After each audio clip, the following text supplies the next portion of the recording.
Shira, and a very, very warm welcome to you today to the A World of Difference podcast. Thanks for showing up with your awesome, cool pink background. It's really great to see you again. Hi, great seeing you. Thanks for having me. Yeah, we met each other at a How Women Lead event in San Francisco, Yes. introduced by a mutual friend, Tamara Gregan. Shout out to her. She knows a lot of people. She's such a connector. But it was so great to meet you there and learn a little bit more about what you're doing, and excited to have you share more about your background and kind of the work that you do, the difference that you're making today on the show. Just first out the gate, wanted to give you a chance to explain maybe some of the cultures and places that formed you as a person and gave you the springboard to be making a difference the way that you are now. Yeah, so my dad's from the Bronx and my mom is Canadian, but actually was born in Romania, and they met in Israel. So I am Jewish, and I grew up in New Jersey, went to school in Philly, went to Penn, lived in Brooklyn for many years, and then moved out to LA. So I just had my 10-year anniversary of moving out to LA. But, growing up, I did performing arts. I always loved theater, dance, and of course music. And I was in an all-girl punk rock band called Shira Girl, still am, and toured on the Warped Tour, which was America's longest running music festival. And that was kind of my early intro into the male dominated world of music, and specifically punk rock. So I sort of became known for crashing the Warped Tour. I was working on the tour. I saw no female musicians on stage, so my band and I crashed the tour in a pink RV and created a stage for over 300 female-fronted bands, including Paramore, their first ever tour, and Joan Jett, and got in the Rock and Roll Hall of Fame. And so this set me off on a lifelong crusade to carve out a space for women in music and other male-dominated spaces. Oof, we just share the passion of helping women get into male-dominated spaces, and I think that that conversation is really, it's hit the fan again when we just had an election and had another chance here in the U.S. to elect a woman president. And there's a lot of ways people slice and dice the whole conversation, and I think that along with politics, often what we see is that people try to fix women and try to enter them into male-dominated spaces and do zero work or minimal work on the male-dominated spaces themselves, and keep trying to fix women as if women are broken. Even perfect women somehow are blamed in these situations. So kind of what are your thoughts, maybe very punk rock type thoughts, on the male-dominated music industry in particular? What were some of the things that you faced? Did you feel people were trying to change you instead of the industry itself? Well, we were just the underdog, Luckily, we had a lot of support from Kevin Lyman, the founder of the tour, who's now a longtime mentor, advisor, and investor in my company. And, he kind of walked up and looked around and said, okay, Shira, we thought we were going to get kicked out. And he said, so you ready to join the tour? And it was both, an invite and sort of a challenge, and we had to show up and prove ourselves. There were bets against us, making it to each tour stop, but we showed our grit, right? And so I think part of it is just continuing to show up in the face of whatever it is you're dealing with. I mean, people definitely, would say things, but then if you looked at the audience was still about 50% women. So even though you didn't see any of the female musicians on stage, he had a lot of women working behind the scenes. He had daughters, so I knew that he was all about female empowerment. It was really just, I think, a reflection of a bigger problem in the industry. Record labels were not signing female artists. Radio was not playing female artists. And, the ironic thing is still today only about 1 in 5 women, only about 1 in 5 artists played on the radio are women. So I think there is a little bit of a misconception because you see artists like Beyonce and Taylor being so successful. Women get a fair shake, but actually these women talk loudly about these issues. And you have to think, if Taylor Swift has to sing a song like The Man, right, and Beyonce is still talking about feminism, it's like, what does that say for the rest of us? I'm familiar with the brutal journey, but I've toured with punk rock bands, and we'll have people will come up to us and say, excuse me, this bathroom is for artists only. They think we're some kind of groupies backstage. And I said, excuse me, I've been on this tour. I'm the opening band. Who are you? Wow. So it's just things, we get all kinds of things. And I also think that there's some other misconceptions, only about 2% of all popular music producers are women, and people say, oh, there's just not that many female producers out there. Well, no, that's not how it is. They don't,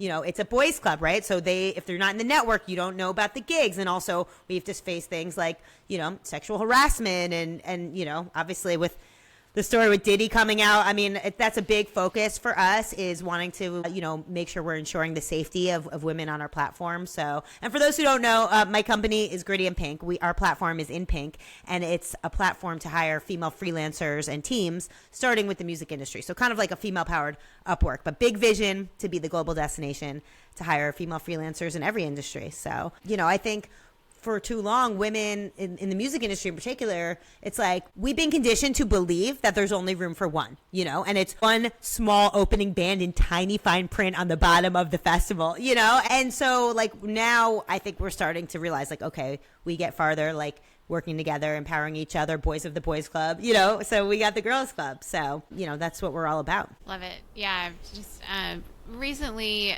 wish I discovered it earlier in my career and life, but just the power of women supporting women. Like you said, we have even women like Beyonce and Taylor Swift pointing out, when we look at Taylor Swift and having to do Taylor's version, like some of the things she's using her music to point out is that women's work tends to still get owned by men, and then women get underpaid, and then they deal with sexual harassment. There's so many parts of the system that are broken. Yes. And, just generally, even outside of the systems, there's a lot of narratives in our culture that hold women back. And we have a lot of internalized misogyny inside of all of us, whether we admit it or not. It's very much a spectrum there. But, I've heard people say when a man walks in the room, he's trusted as an authority, he's believed. Right. And when a woman walks in the room, she has to prove herself. Did you find that true in a music stage as well? Oh, definitely. 100%. And as a female founder, I see that all the time. We get different questions. Men ask, how big could this get? Men are asked, and women are asked, what could go wrong? And it's like you see, some of these men can write an idea on a napkin and get $5 million. We're hustling for every dollar that we get. So, but, I think maybe there's an upside in it. We are used to working twice as hard, and the numbers don't lie. Women-owned businesses do better. They drive more revenue. And so I think the people leaning into supporting women in business now, like Lakeisha Landry-Pierre from Emmeline says that. She goes, in 10 years, we're going to look like the geniuses, So, because they have a fund supporting women founders. So, yeah, we see all kinds of foul things out there, and we do just have to work hard to prove ourselves. We do. It's just the reality. Every generation of women, it seems like, are trying to make things better for the daughters and granddaughters to come. And, sometimes it feels like, 2 steps forward, 1 step back. Definitely in the last couple of weeks with the some of the stuff we've seen, really ugly stuff, not just in the way the election went down, but everything leading up to it and even in the aftermath. And I'm interested to kind of unpack with you a little bit about, your studies at Penn. How do you feel like your education in communications and business and theater arts are really helping you approach your career in a specific way? Yeah. I mean, I really enjoyed my time at Penn. I think it was cool to be able to look at communications from an interdisciplinary point of view. I had a concentration in marketing, so I took, coursework at Wharton, which is, of course, well known as a business school. And then, theater arts. I'm a performer, things like this, right? Podcast, public speaking, even every pitch I do, every time I'm in a meeting, just having that confidence, that's always come natural to me because I'm a performer, but, I speak on panels. I mean, I know a lot of people who have, struggle with these things. So I definitely encourage people to, explore that side. And, it's so funny. Like I'm part of a lot of female mastermind groups. I think at Penn, I really learned like the importance of community. Like I was part of a dance company at Penn called Strictly Funk, and just like finding your tribe. And so it's what you learn at the coursework and in your major, but then also outside the classroom, right? And having that tribe to really share the struggles and wins and celebrate each other and share resources is so important. So yeah, I think that's another thing that I learned as well. But the communications curriculum was really great because it was very like critical. You really taught to like look at pop culture with a critical eye. And I also studied abroad at Goldsmiths in London, which was amazing. And then we got to kind of take this international, look at like American media. But, you just can't take things at face value. And I think that people are learning now to be more discerning, check your sources. And now we have different challenges with TikTok and, Gen Z and, they a lot of us even like we're hearing the news on Instagram, right? We're hearing it on social media instead of in a newspaper, or, on the news. And so you have to check your sources because a lot of it is user generated. A lot of it is user generated, absolutely. And then there's just bias, in the news, even when it was good. There's like you said, representation in media, like whose perspective is this coming from? Because if we don't acknowledge that even news is giving a biased lens, like if you have an accident happen on the street, the police know you got to interview several witnesses. Somebody's going to be on trial for murder, or they have to have multiple witnesses take the stand. You don't just take one person's point of view. And I think listening to a diversity of perspectives is really important. But like you mentioned, even in art, like I was in London for work earlier this year and went to, I think it was at the Tate Modern Museum. I love the Tate Modern. I know, it's so cool. They had a whole exhibit about women artists and how several women, like you mentioned, when they went into their field as an artist, they also didn't realize how few artists how few museums put women's art in museums, or are the artists that we study when we study art history and that kind of thing. So whether it's in all industries, we face this, right, where men are centered and men's perspectives. But when most of the movies that we watch have centered men and male characters, and it was not uncommon in the 80s and 90s to have the majority of the movies out there be all male characters and written by men, and Harvey Weinstein produced it. And so, what is your thought on, like, as we consume media of all kinds, all of the arts and everything, when we're listening mostly to male voices, how does that skew our perspective on the world? Yeah, I mean, I think it's such a good point. You have to look at who's creating the media. But I think, we talk about diversity, right, being not just the right thing to do, better for business, right? It's like, if these studios wanted to reach women, you have to employ women writers, women directors, right? So I think, and, when you saw like young voices like Lena Dunham coming up with girls, and it's so much more authentic. It's just better, And so I think that's really important to look at. I think we've seen, with the Barbie movie, I mean, we've seen a lot of progress and growth, but you also get the backlash, to your point about election, and there's going to be that sort of pushback on any progress and the pendulum swings. So, we've obviously in the past few years lived through a lot of surprising things, like Roe v. Wade getting overturned. No one really predicted that. People said, oh, that'll never happen. Even people who voted on both sides, oh, that'll never happen. And then it did. So, we're kind of living in this era of okay, 2 steps forward, 1 step back. Hopefully not 1 step forward, 2 steps back. But, right. I think people are fired up now, and, we're going to keep fighting for what we believe in. And it is definitely a contentious time. And something that I talk about to my team and in my sort of friends group that's maybe kind of like a hot take is that I think that people across party lines need to talk more and have respectful conversation. I mean, you see so much polarity. You see it in the comments on Instagram, right? And people cursing each other off. And it's like, hey, maybe we just need to figure out understanding each other's perspectives. We don't have to agree, but can you just explain to me why you think this way? Because to me, it's so obvious that it's this other way, I think it's just people at the core, I think, want the same things, it's just their idea of how we're going to get there is different. Not everyone, but I think a good majority of people, a lot of people voted for Trump because they thought he was going to end the war, and then it's thinking about okay, well, these are people that just want to see the war end. You know what I mean? So it's maybe they're not thinking about the whole landscape, but it's just, I just really feel and especially with the younger generations, it's people they just want to demonize each other. I saw a lot of people on Instagram after the election say, if you voted for Trump, unfollow me right now. I'm not your friend, and I just think an eye for an eye makes the world blind. If you are talking to someone and you say, I hate you, right? The obvious response would be, I hate you too, and then everyone hating each other. And it's how about just hey, I don't understand why you chose this, can you break it down to me? Well, I broke it down because of this. Okay. Well, I'm thinking this way. And it's can we get to what, even if it's just an understanding of how another person thinks, right?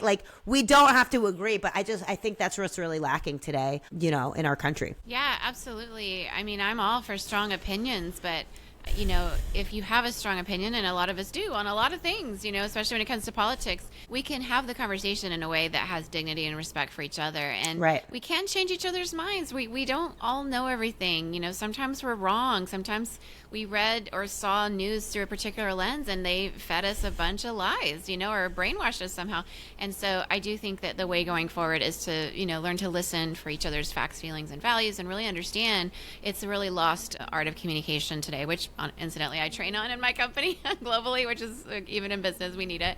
I would love to speaking of business, would love to know kind of more about what motivated you to launch, Gritty and Pink. How has the platform evolved since you started it? Absolutely. Well, as I mentioned, I had this whole experience on the Vans Warped Tour, creating a stage, for female artists. And that certainly kind of set me off on a lifelong mission. But I also spent a decade in the beverage business, another boys club. And I worked for Pabst Blue Ribbon, which we used to call Pabst Bro Ribbon. And I helped launch Bev Can Wine, which got acquired last year. And I worked for some other beverage startups, which sort of is what took me into the startup space. And what I saw as a brand was how hard it was to source diverse talent, but yet how important it is, for brands to have talent on and off stage, that reflects the diversity of their end customer. Kind of what we were talking about with the writers, right, in movies speaking to, to women. And so that's really what laid the groundwork for Gritty and Pink. It's me seeing like, okay, people want to have diverse talent. You have even big tech like Salesforce, they have their biggest event, Dreamforce, right? They have these ambitious gender parity goals that they preach about. Well, their biggest event better walk the walk, And then you have smaller events, let's say like a BIPOC or a queer wedding, and let's say you want a videographer who has cultural fluency, who could put each guest at ease as they capture content, And so it's hard to source this diverse talent. It's even harder for male-dominated roles like sound techs or videographers. We get all the time pushback when we do events. Gritty and Pink does events. We do these all-girl jams, 50 female musicians doing themed cover songs. And we love to have women both on and off stage, sound techs, stage managers, lighting designers. And we'll go to the venues and say, oh, we're requesting a female sound tech. And so many times they'll say, oh, we don't have any. Do you know any? It's like, yes, we do. They complain it's a pipeline problem, but we're serving it up on a silver platter within Pink. So that's really what drove the need, was just seeing how hard it can be to source diverse talent and how important it was. And then, these days with AI reducing headcount and changing that work landscape, we see that need to spin up an entire team to collaborate quickly is impacting more industries. And with Gritty and Pink, we have a whole community of women that have worked together before. And when people have work history together, things just work smoother, right? If the sound tech has worked with the stage manager, the communication is going to be better, for example. So we're also facilitating team hiring. And that's really kind of what drove it. Now, on the freelancer side, women in the gig economy have their own, challenges. I mean, first of all, freelancers in general, they have to chase down payments, invoices, but fairly pricing services is a major struggle. And women actually make 50% less on these digital platforms like Fiverr and Upwork. And it's because they're underpricing their services. So we're developing an AI-powered fair pay scale and other tools, to help women upskill and stay on top of emerging technologies. And so, that's a big part of what we do too. It's like not just helping women get the gig, because it's going to be hard if you're not in the boys club, but also, helping them upskill and work better with teams. And, it can be hard to jump into a role also, like if you have zero onboarding time. And the freelance economy is growing at an unprecedented rate with the way the economy is, and women are even just looking for more flexible work options. So yeah, we see that this could really revolutionize the gig economy. Yeah, no kidding. I was at a dinner earlier this week with a bunch of workers and people who work in talent development here in Silicon Valley. And people were talking about how they're even in big companies hiring out of Fiverr for just doing this or that. Right. And, it is interesting because we know that pay equity is an issue here in California. We have first partner Jennifer Newsom, who's working on that. Obviously, How Women Lead is trying to, be in that conversation too. And we've seen, certain companies sign these agreements that they're going to work for pay equity. As to whether or not they fulfill those or how they are held accountable, who knows? But not everyone even signed it.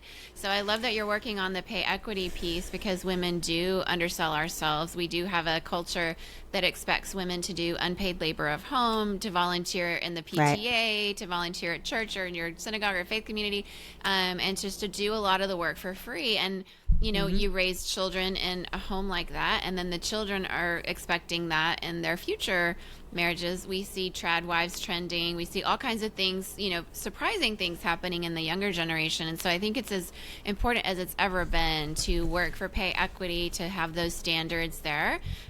What sort of obstacles are you facing as you're looking toward helping standardize some of that pay equity for women in those situations? I think for us, it's just, you know, developing the technology. The idea is that we'll be able to, based on the scope, the location, and the experience of the freelancer, you know, really pinpoint, okay, here's the recommended rate, here's a range. And the other aspect of it is I think a lot of women, you know, maybe blame it on the confidence gap, but a lot of women are uncomfortable talking about money. You know, there's data around women not negotiating, right? Like taking the first offer. A man would never take a first offer, right? But women are scared to lose the gig, you know? So I think there's that aspect of like removing that uncomfortable conversation of, oh, well, you know, what's your budget, or I charge this, and, you know, really being able just to help women easily kind of solve that part. Yeah, so interesting. I've seen some research out of that at Stanford. They've done some research on women, even the negotiation process in not necessarily a gig economy situation, but in a, you know, when you're offered a job in a full-time position, and how when they coach women to do some of the same things they coach men to do, the outcomes are different for women, even when they do perform exactly the way a man would. And some 100%. Of it is that likability factor. We've seen this in politics. We saw it around both Hillary Clinton and Kamala Harris, that the standard, there's so many double standards, you know, toward women, but that likability trap of being either too strong or too warm. And so not being seen as a leader, on either, having to thread that needle that's impossible to thread. So when a woman comes out to negotiate, she might be perceived as being too strong, whereas a man will be seen as, oh, that's a good leadership quality. Right. And so, yeah, there's a lot of dynamics around that. I'm not sure if you had to navigate that in your own life or career, or with Gritty and Pink. Definitely. One thing Jody Gerson, the chairwoman of Universal Music Publishing Group, talks about is women and men have to ask for promotions and raises in different ways. So a woman has to go in and say, hey, you should promote me because it's good for the company. Look at everything I did that's good for the company. It's good for the business, right? It's good for you. A man has to come in and say, look at all these things I did. Look what I accomplished, right? And if a woman tries the other way or a man tries the other way, it doesn't work.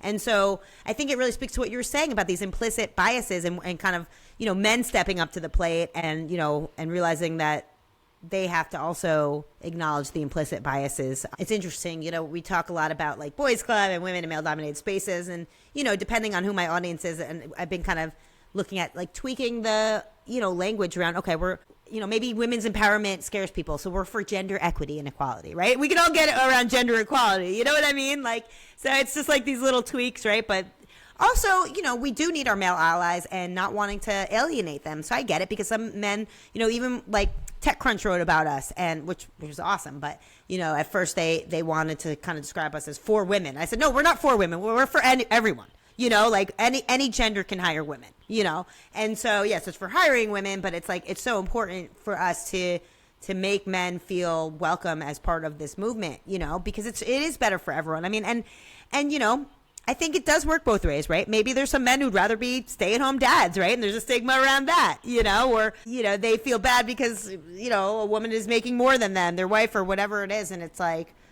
it does work both ways. So I think that could really be an interesting tweak on the movement. I saw that, you know, the Women's March is happening, and they renamed it the People's March. And did you see that? That's coming up in January. And I had like mixed reactions to this, right? Because I'm very much like I love having a space where women can gather and, you know, really like voice our own, you know, voice our own concerns, but also love seeing men in the crowd fighting with us, right? But it's like, okay, I just thought it was interesting. Now they're calling it the People's March.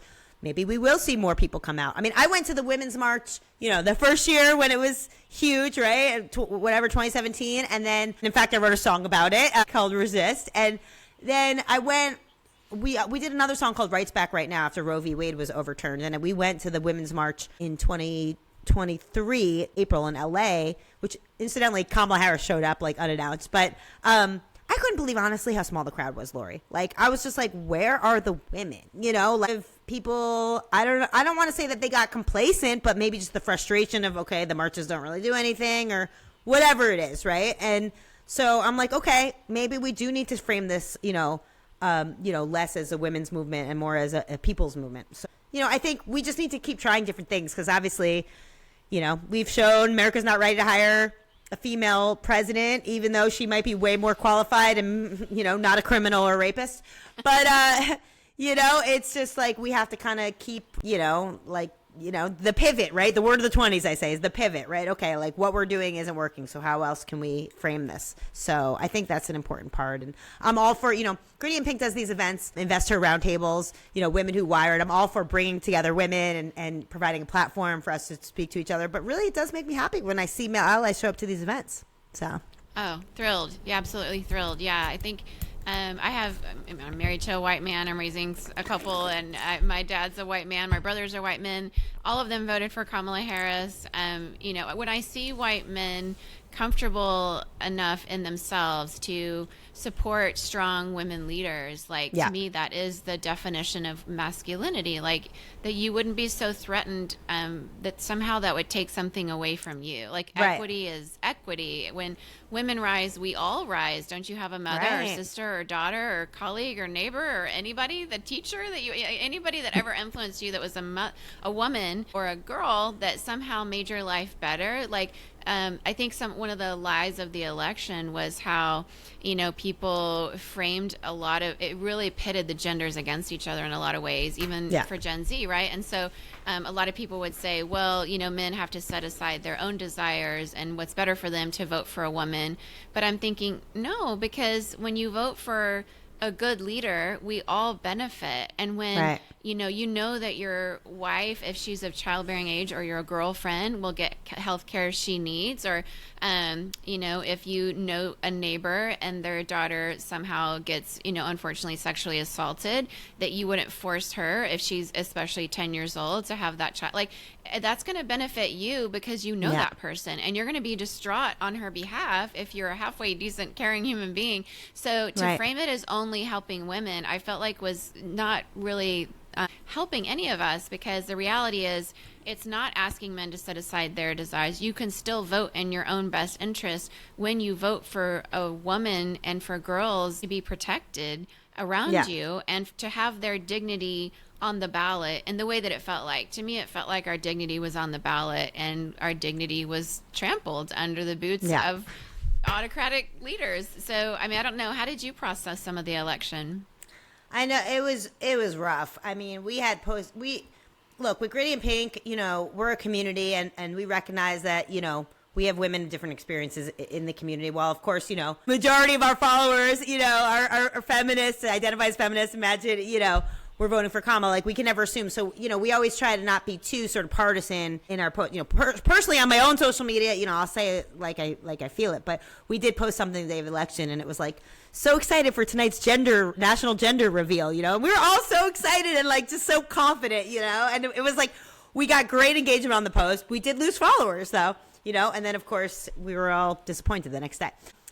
But I think for me, it's I knew that there was, it was neck and neck, and there was this chance that it was not going to go our way. But also I was holding on to that excitement and that hope, right? Because it went there was these 100 days of just excitement and hope, and even just having a woman on the belt, and someone who's so well spoken, and how we all felt after that debate where it was just seemed so obvious, right? And then knowing okay, this excitement and hope could be taken away from us real quick, and then as soon as they called Pennsylvania, I said to my girlfriend, okay, just turn off the TV. I can't. I don't want to see this guy speak. And then waking up the next morning, I was is it official? I can't look at my phone. Is it official? So, but I will say this. So I was, I had felt all the things. I was pissed. I was sad. I tried to offer support to my team. Everyone was really bummed.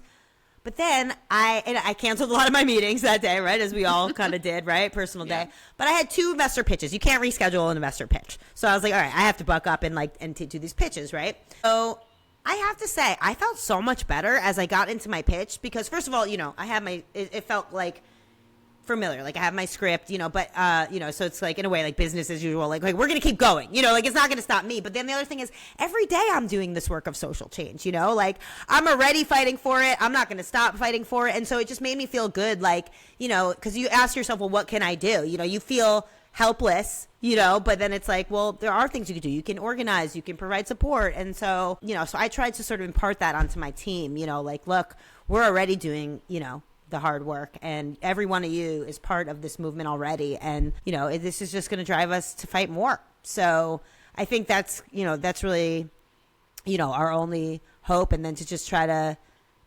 also have faith that, checks and balances will be in place, and, the filibuster, and, it's like, and things will be mitigated. Like I think it's so easy to lean into fear, right? And on the surface, right, seeing all these appointments, like, of course it's frightening, right? But, I read an article in The Economist, and it was like, how bad could it go? But then it was like, okay, well, he's probably only going to have 2 years until, we have a blue wave. Let's hope, like, and then it's like, okay, he promised a lot of things in his first term that he wasn't able to execute, the wall and things like that. And so he makes these sweeping, promises, but it's like, well, how much damage can he really do? And I'm not saying he can't do damage. Look, we talked about Roe v. Wade, but I think it's just for our own mental health, we just have to kind of like not lean so much into the fear, and just realize that, like, okay, life goes on. We keep doing our thing. We're going to keep fighting, and the pendulum swings. And, we had Obama, and then we had Trump. And so hopefully, and we had Biden, we'll have Trump again. No one could have saw that. But, in 4 years, hopefully we'll have we will see a woman for president. It's hard because I think people think, okay, America's not ready. And, but both times that Trump won, right, he beat a woman. And so, like, that's interesting too, right? Because when he lost to a white man. It's like, yep. It's like that's how much America doesn't want a woman for president, but at the same time, like, they don't really want him either. I don't know. Lots to unpack. I feel the same way. Yeah, I mean, there's always ways to slice and dice it that you cannot admit that misogyny was a factor. I think it's shameful. Americans don't want to admit that we're racist. We don't want to admit that our foundations were based on enslavement, and that a lot of the wealth that's has become on the backs of human beings that were horribly treated with human rights abuses in an insane level.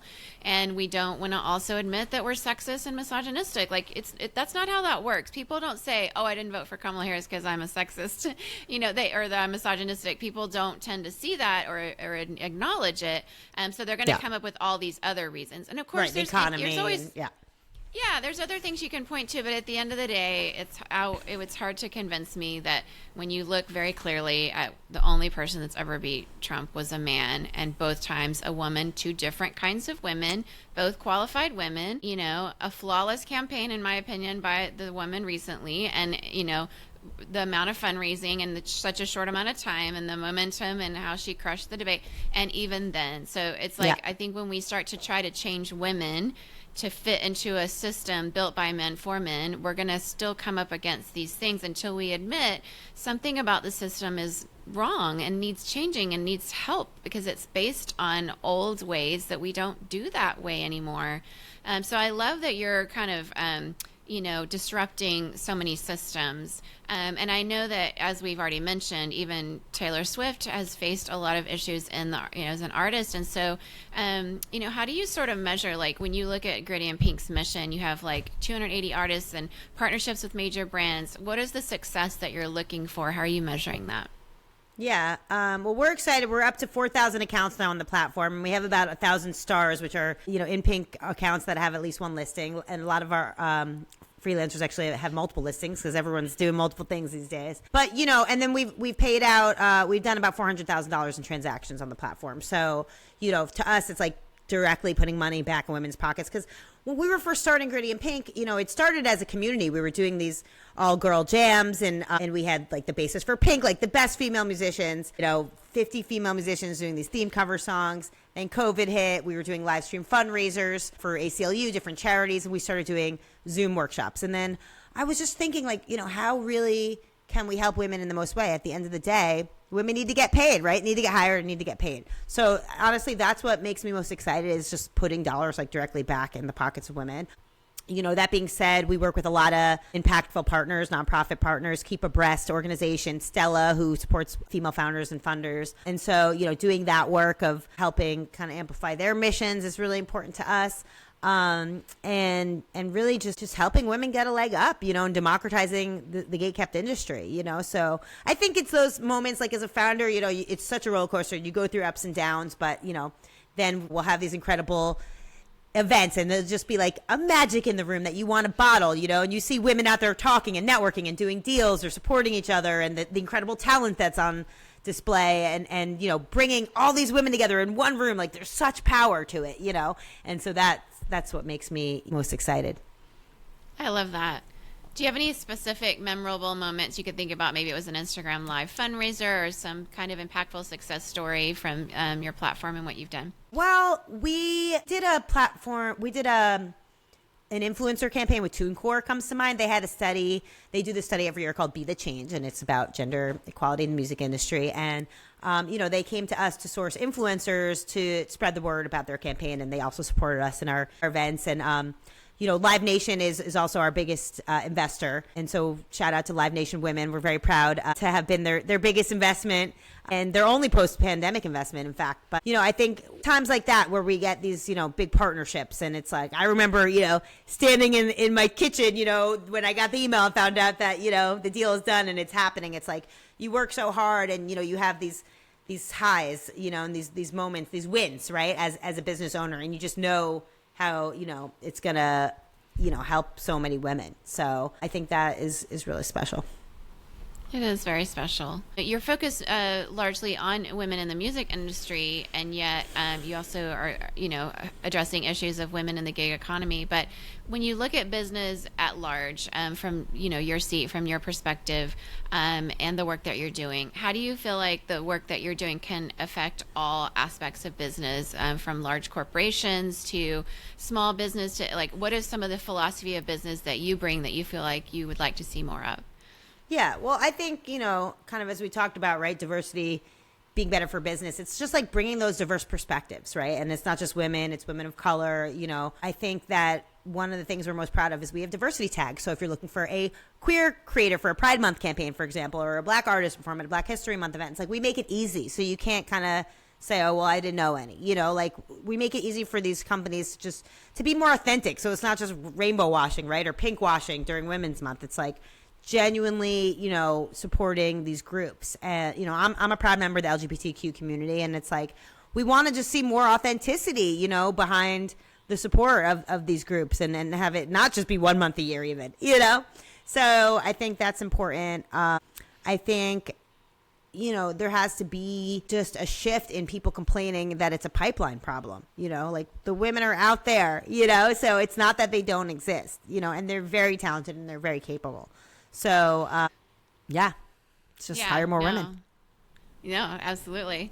Yeah, we're hearing some of that conversation in spaces like where you and I met with How Women Lead, where we see that, women on corporate boards is a, initiative here in California that's something that's being legislated, because we know that, if we leave it the way that it is, the system that it is only going to have the bro club asking their friend Bill or Bob on the golf course if their nephew can, have a space on the board, and then that's how it happens. And so it's a pipeline issue, like you said, right? So when it's who people know, and that's how people get jobs, and that's how people get board seats, and that's how people find their way, into even the gig economy, you have to disrupt that somehow. So I love the way that you're doing that. I'd love to know a little more about your experience, because you've worked with some big names in the music industry through the work that you've done. You've had chances to work with Melissa Etheridge as a strategic advisor. And I would love to know just, some of the people that maybe we know and care about and listen to their music, how they've inspired you both in business and as an artist as well.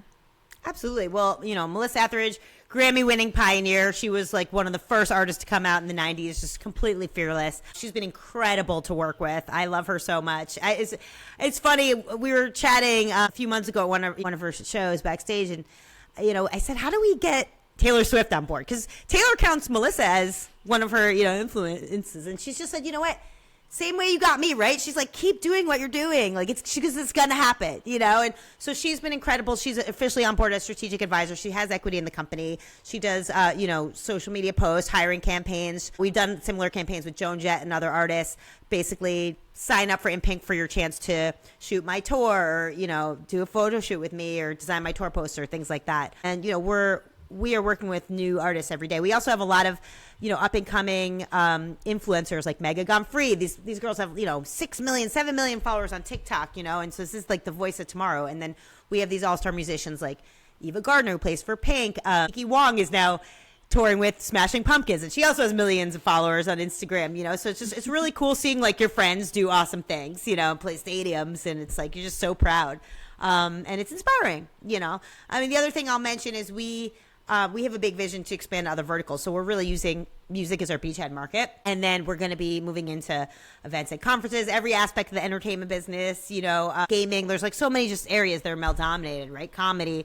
And then we want to move into sports because we've already had clients in the sports industry. Angel City Football Club is one of them. They've used In Pink to hire for pre-show DJs, for their Pride Fest, things like that. And, I think women's sports is another area where you're seeing a turning point. It's male dominated, but the Liberty and, all the numbers, like they were so underestimated. And then seeing how successful they are with partnerships and ticket sales. And I had a kind of a moment this summer. I was at like a deli in on the Jersey Shore, and I walked in and the NBA was on TV. And like growing up, they didn't really show like women's sports like that on ESPN, right? Like I never saw my dad, watching women's sports. And I saw a father and son walk in, and they just like walked out, they're waiting online and they're watching TV, and my dad, the kid was like, oh, my dad, like he was asking his dad about, one of the athletes, but just to see him, that kid is going to grow up just thinking like, okay, women are athletes too. It's like, it's going to start from the ground up, and so it's taking time, right, for all the dinosaurs, right, to die out. But like,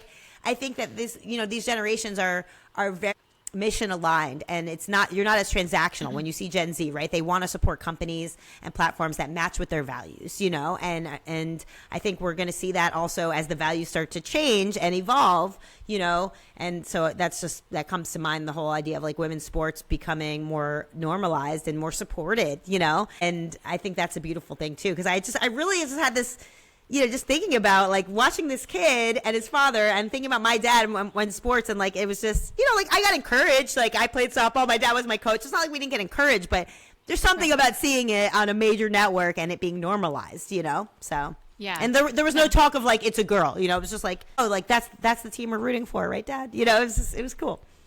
Oh, I love it. So great. Yeah, we've come a long way, and that is encouraging to think about, is how far we've come. And, Billie Jean King, when she was crushing it and winning all the things and still couldn't get a bank account, until 1974 or whatever. Unbelievable. Yeah. Yeah, craziness. And now we're seeing things like, was sometime in the last year, was it the team from Denmark, the all-male football team that protested and demanded that the women get equal pay. Right. Incredible. And then we're seeing, a sports bar being opened that did really well. That was just for women sports. And then now I think it was what I saw this week, right? Whoopi Goldberg is starting a channel for all women's sport. I mean, we're just, I saw that. We're going to see a lot of changes. Yeah. So it's so encouraging. I think it's important at times like this, when it seems like the world, and from the United States perspective, this election has a lot of reason for despair, that it's important to realize that there's so many parts of this. I'd love for you to talk about some of your next steps in Pink and Gritty and Pink and all that, as you continue to drive change in the music industry and all the things you're doing. What's some things that are ahead for you?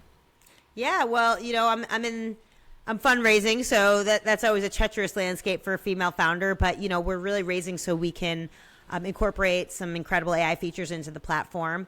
And, we're going to continue to build relationships with artists in different genres and kind of, areas. As I mentioned, expand to other verticals. Right now, we're really leaning heavily into content creation because there's certainly no shortage of demand for social media content. And we see video is queen. I always say, picture for or pictures or it didn't happen, video or it was photoshopped, right? So everyone wants video, and so we're really leaning into the video creators. I think it can be challenging as a startup, as a tech startup. Anytime you want to get people to adapt a new platform, there is a challenge there, and so we're really figuring out like, okay, what is this vertical that we can own and become known for that, and kind of use this strategy of like land and expand, right? Like land these customers and then expand on what services that we can provide to them. So we're really leaning into videographers. And so if you're listening and a woman in the videographer space, or really any space creatively, or any aspect of the music industry, always expanding our talent pool, inpink.com. It's free to sign up. We don't take a cut of what you earn. And then expanding also on our concierge service. So we have a brand concierge where we're helping companies put together teams to hire for events and projects. And, as we kind of talked about with AI changing the landscape, we see that a lot more with the reduced headcount. And we work with everything from startups to large companies. And honestly, startups, even though they have leaner budgets, can be really great to work with because they are a lot more open to adapting new technology and new platforms, and because they're running lean, like they know, okay, this is an affordable option. So, really expanding our client base. And then finally, we're going to be launching a subscription tier for our freelancer side and helping them upskill and, run their business and providing exclusive opportunities and perks. So we're excited about that. Love it. Love all that you're doing, all that you've done. How can people find you when they want to find out more? Yeah, so, Gritty and Pink Life on Instagram and Gritty and Pink pretty much on all the other platforms. And I'm Shira_girl on Instagram, and I'm Shira Yevin on LinkedIn. And, we're out there on all the platforms. We churn out a lot of content. So, of course, follow us, engage with us. Hire women on impink.com, and if you are a woman or know a woman working in any aspect of the music industry, as I mentioned, go to impink.com, create a listing. So yeah, I'd say that's the best ways. And also, when you sign up for an Impink account, like anyone can sign up, male, female, whatever you do, it's totally free. You can use Google, and then essentially it adds you to our email list. So you can get up to date on all the cool events we do and all the campaigns. Awesome. Thank you so much for the difference you're making and just for helping us to see a better path forward. I really appreciate you and all that you're doing. Thank you so much, Laura. I appreciate you having me on the show. It was a great conversation.